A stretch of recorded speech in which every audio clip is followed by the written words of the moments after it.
Los cuartos de arriba. Me llamo Julián Reza, soy fotógrafo, de arquitectura principalmente.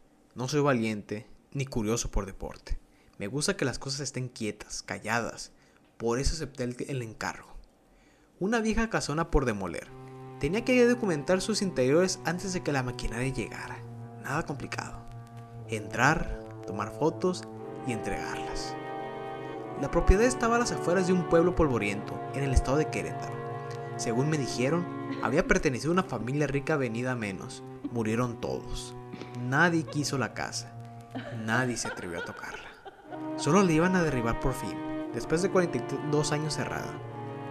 Lo único que me advirtieron fue esto: haz tu trabajo abajo, no subas a los cuartos del segundo piso y están como se dejaron.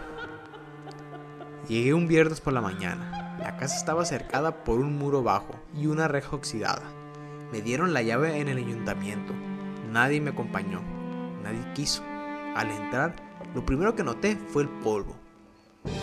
No el normal, sino el que tiene forma como si llevara años sedimentado sobre los objetos, creando una segunda piel.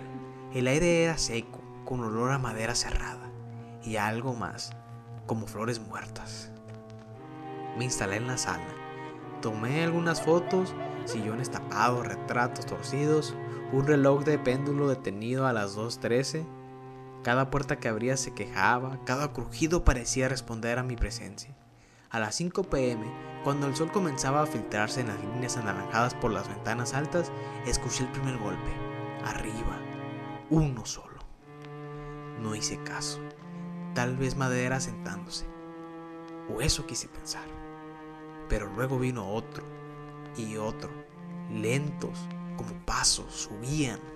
Me quedé completamente quieto, con la cámara en mano, apuntando en la escalera. Nadie apareció. Entonces recordé: no debes subir. La advertencia me sonó absurda en ese momento. ¿Qué clase de casa maldita tenía un piso prohibido? Pensé en superstición, en leyendas del pueblo. No creía en nada. Hasta que anocheció. Dormí en la planta baja. Puse mi saco de dormir en el comedor. Cerré todas las puertas, apagué las luces, me convencí de que nada pasaría. A las 2:13 de la madrugada, a la misma hora del reloj detenido, los golpes comenzaron otra vez. Pero no eran pasos, eran algo más rítmico. Tac, tac, tac, tac, tac y tac, como uñas golpeando madera. No podía ignorarlo. No era viento, no era la casa. Me puse los zapatos, tomé la linterna y subí. Sí, subí, porque algo en mí necesitaba ver para negar. Lo que encontré arriba no era lo que esperaba. No era un pasillo, era un corredor idéntico al de abajo. Mismos retratos, mismos muebles, pero girado, al revés, como si lo estuviera viendo desde un espejo, y todo cubierto de telas negras. Los cuadros en el pasillo superior estaban cubiertos con tela negra. Todos. No era polvo, era intención. Uno de ellos se había deslizado un poco. Lo levanté apenas para mirar. Era un retrato familiar. 4 personas, padre, madre, un niño y una figura borrosa. No mal pintada, sino borrosa, como si la cara se hubiera desvanecido con el tiempo. Me quedé helado. A pesar de lo distorsionado, esa silueta tenía mi estatura y mis hombros. No podría ser yo, pero era yo. Entré al primer cuarto. Estaba amueblado, ordenado, una cama hecha, una lámpara de noche con pantalla color marfil sobre la mesita, un cepillo con pelos aún enredados. Y lo más escalofriante, una muñeca de porcelana y sin ojos. La temperatura bajaba conforme avanzaba. En el segundo cuarto encontré lo que parecía ser un cuarto infantil. Dibujos en la pared, juguetes, uno de ellos un tren de madera. Se encendió cuando pasé junto a él, sin baterías y sin sentido. Empezó a avanzar lentamente por el suelo, y entonces escuché el susurro: ya subiste por fin, Julián. Salí del cuarto, tropezando, me apoyé en la pared.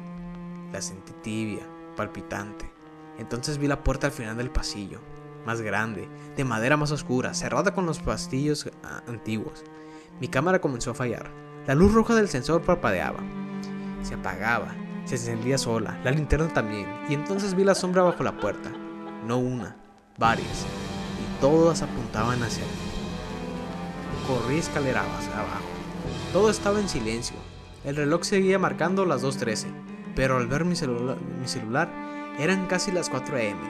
Me encerré en el comedor. No dormí, no podía, no después de escuchar que alguien caminaba en el techo durante horas. El techo de la planta baja, es decir, el piso de arriba.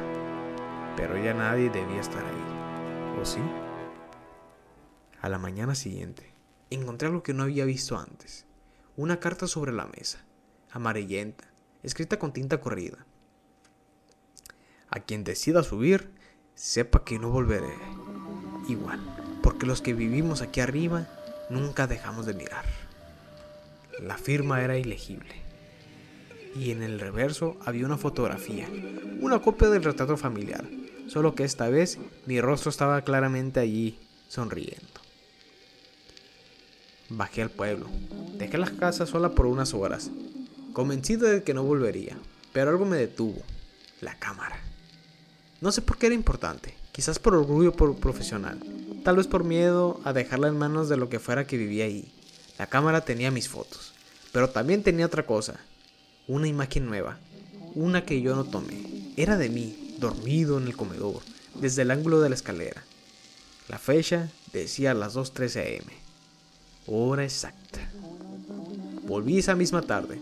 No lo pensé, no lo planeé nada. Solo crucé la reja, entré a la puerta y subí las escaleras directamente. Quería respuestas, quería verme. El pasillo de arriba estaba más frío, más oscuro y más cambiado. Las puertas ya no estaban cerradas, estaban entornadas, como si me hubieran estado esperando. La última habitación de los pastillos oscuros estaba ahora abierta. Dentro había un espejo alto, una cómoda cubierta de polvo, una cuna vacía, y en la esquina una figura sentada, pequeña, delgada. Parecía un niño. Volviste, dijo. Siempre vuelves, aunque cada vez olvides más rápido.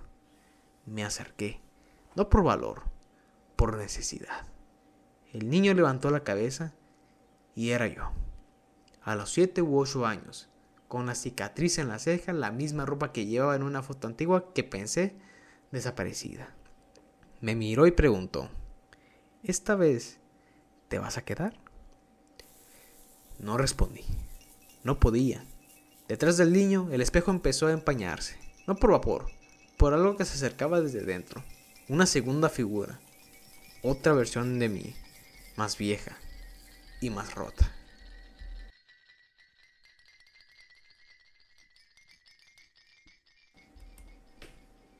Tenía la piel grisácea, los ojos hundidos y la misma cámara colgado del cuello.